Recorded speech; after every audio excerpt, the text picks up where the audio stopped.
Assalamualaikum warahmatullahi wabarakatuh.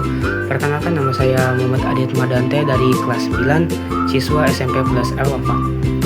Pada kali ini saya akan membahas tentang materi-materi yang ada di semester 1 kemarin. Mata pelajaran IPA. Yang pertama ada reaksi kimia. Reaksi kimia adalah proses perubahan suatu zat menjadi zat yang berbeda. Dapat diartikan pula sebagai peristiwa perubahan kimia dari zat-zat yang bereaksi atau reaktan menjadi zat-zat hasil reaksi atau bisa disebut produksi. Nah, jadi itu yang saya tahu tentang reaksi kimia. Selanjutnya ada materi tentang zat adiktif dan psikotropika. Zat adiktif adalah zat yang menyebabkan efek ketagihan bagi para penggunanya sehingga mempengaruhi penggunanya untuk terus mengonsumsinya. Jadi seperti membuat kita candu gitu, jadi kita nggak bisa lepas dari zat adiktif ini. Nah, macam-macam zat adiktif. Zat adiktif itu ada 3 macam. Yang pertama, zat adiktif yang bukan narkotika dan psikotropika. Yang kedua, zat adiktif narkotika. Dan yang terakhir itu ada zat adiktif psikotropika.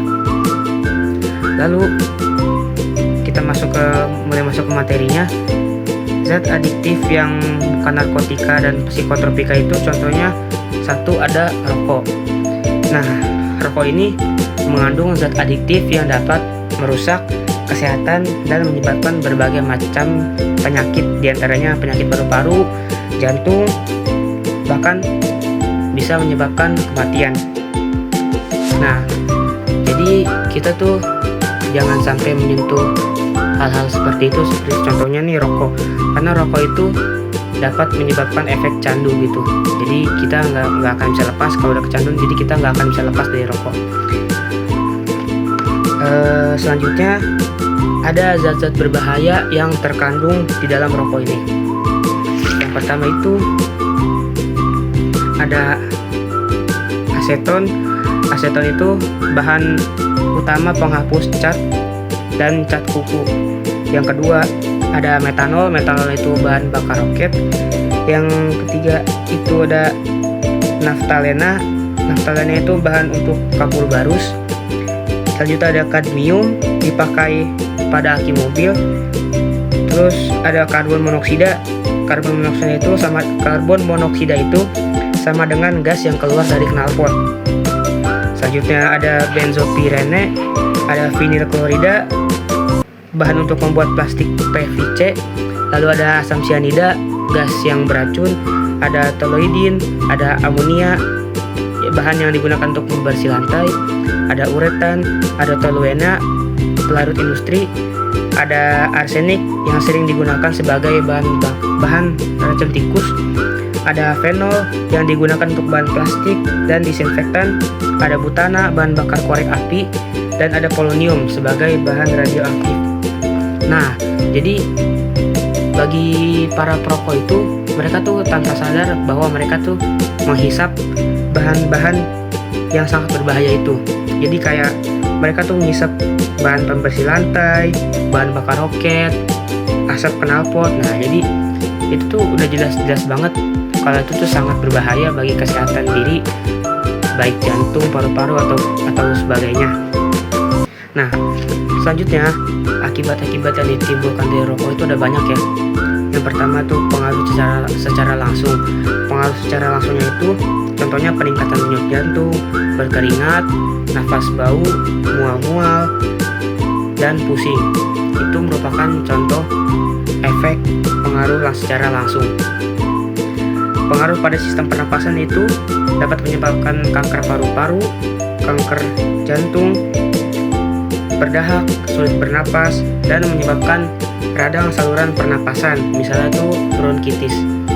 Yang ketiga itu pengaruh pada sistem jantung, dapat menyebabkan tekanan darah tinggi, penyempitan pembuluh darah, hingga serangan jantung. Serem banget ya. Yang keempat itu pengaruh pada sistem pencernaan, seperti contohnya itu menyebabkan perlukaan pada lambung dan usus. Yang kelima, pengaruh pada sistem reproduksi dan bayi. Nah, ini cukup berbahaya. wanita hamil yang merokok dapat mengalami keguguran. Jika bayi yang dikandung selamat, bayi yang dilahirkan akan mengalami berat badan bayi lahir rendah atau BBLR, sehingga menyebabkan pertumbuhan bayi terhambat.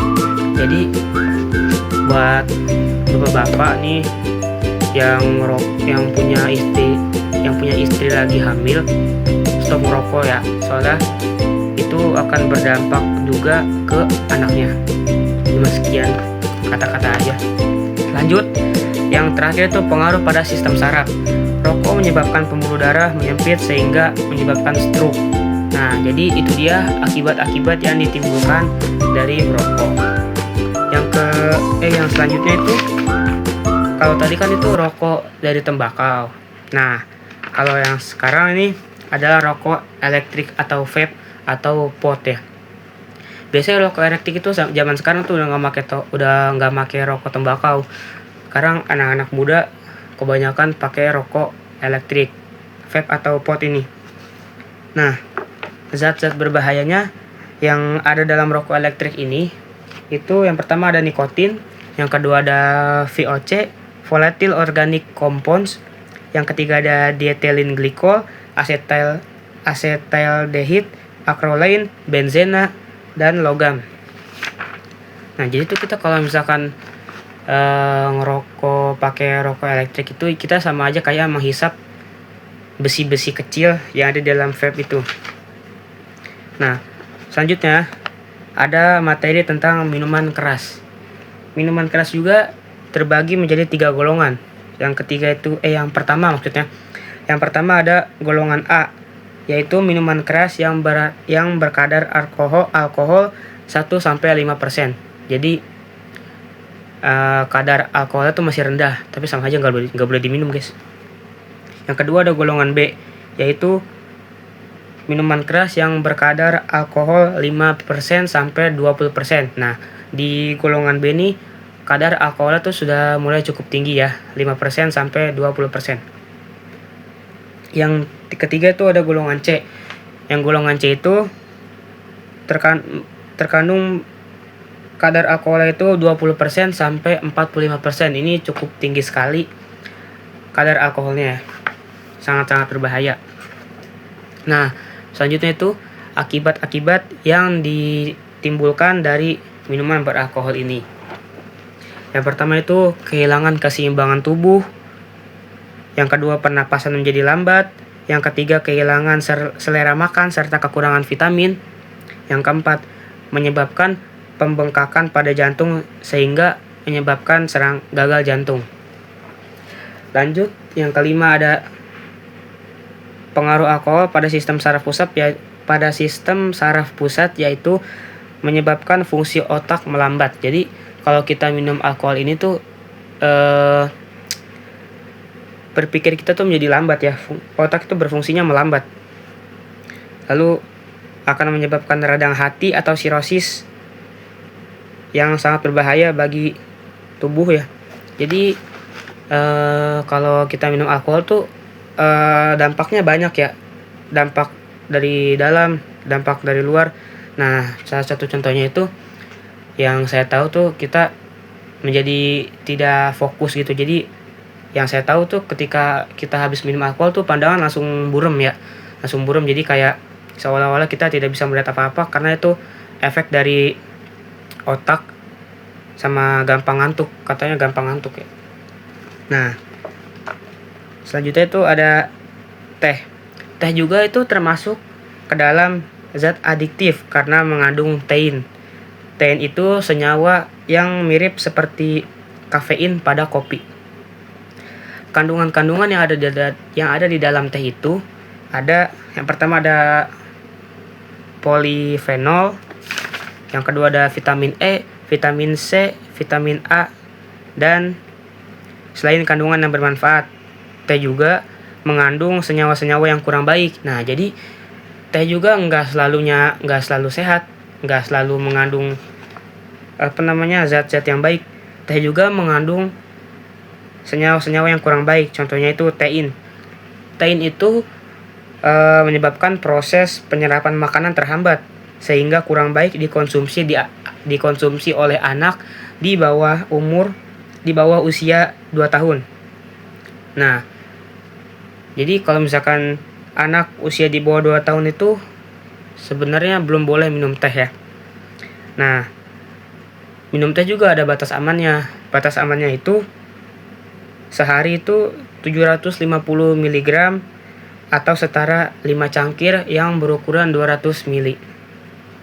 Nah, hal-hal yang harus dihindari saat minum teh itu ada 4. Yang pertama itu jangan minum teh saat dan setelah makan karena dapat menyebabkan terhambatnya proses penyerapan makanan. Nah, jadi ketika kita sedang makan atau sesudah makan, kita tuh sebenarnya nggak boleh minum teh ya, karena itu dapat menyebabkan penghambatan proses penyerapan makanan yang ada di dalam tubuh kita.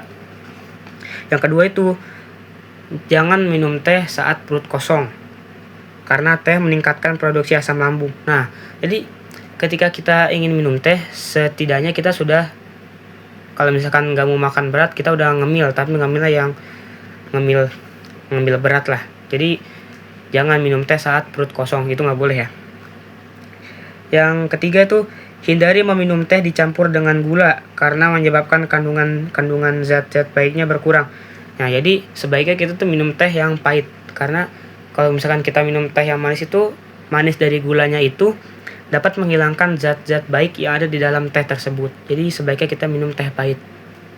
Yang keempat, tidak minum teh yang didiamkan semalaman karena zat-zatnya sudah teroksidasi. Jadi ketika kalian ingin minum teh nih, misalkan nih, terus udah bikin teh, sebaiknya tuh minum saat itu juga. Sejam 2 jam, misalkan tehnya panas, kalian tunggu sejam 2 jam gitu untuk dingin, supaya dingin dulu, apa-apa. Asal jangan dibiarkan semalaman karena zat-zat yang ada di dalam teh itu sudah teroksidasi. Nah, makanya nggak boleh didiamin semalaman. Zat adiktif yang kedua itu ada narkotika. Narkotika itu merupakan zat adiktif yang sangat berbahaya dan penggunaannya dilarang di seluruh dunia. Narkotika itu narkoba ya. Narkoba itu kan udah jelas barang haram, barang ilegal yang tidak boleh digunakan. Nah, menurut Undang-Undang RI nomor 22 tahun 1997, narkotika itu adalah zat atau obat yang berasal dari tanaman atau bukan tanaman, baik sintetis maupun semi-sintetis, yang dapat menyebabkan penurunan atau perubahan kesadaran, hilangnya rasa, mengurangi sampai menghilangkan rasa nyeri, dan dapat menimbulkan ketergantungan. Nah, jenis narkotika itu ada 3. Yang pertama itu golongan 1. Contohnya itu ada opium, heroin, ganja, kokain, daun kokain, gicing, katinon, dan MDMA. Golongan 2 itu ini udah mulai cukup sangat-sangat lebih berbahaya dari yang golongan 1 ya. Contohnya itu ada petidin, candu, betametadol, morfin, fentanyl, dan metadon. Lalu maksudnya golongan 2 itu lebih rendah daripada golongan 1. Maaf. Izin. Nah, golongan 3 ini adalah narkotika yang ringan. Contohnya itu asetil dihidrokodeina, dextroproposiphen, dihidrokodein, buprenorfin, etilmorfina, nikokodina, polkodina, dan propiram. Mohon maaf, cukup susah bacanya ya. Izin. Nah, lalu selanjutnya itu ada zat adiktif psikotropika. Psikotropika itu adalah salah satu bagian dari zat adiktif. Menurut Undang-Undang nomor 5 tahun 1997, psikotropika adalah suatu zat atau obat, baik alamiah atau sintetis, bukan narkotika, yang berkhasiat psikoaktif melalui pengaruh selektif pada susunan saraf pusat yang menyebabkan perubahan khas pada aktivitas mental dan perilaku. Jadi psikotropika ini tuh zat atau obat yang apabila dikonsumsi akan berpengaruh pada menurunnya aktivitas otak atau susunan saraf pusat.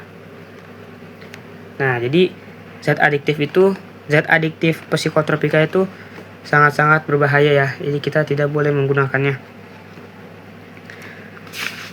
Oke, mungkin itu saja yang saya paham, yang saya tahu.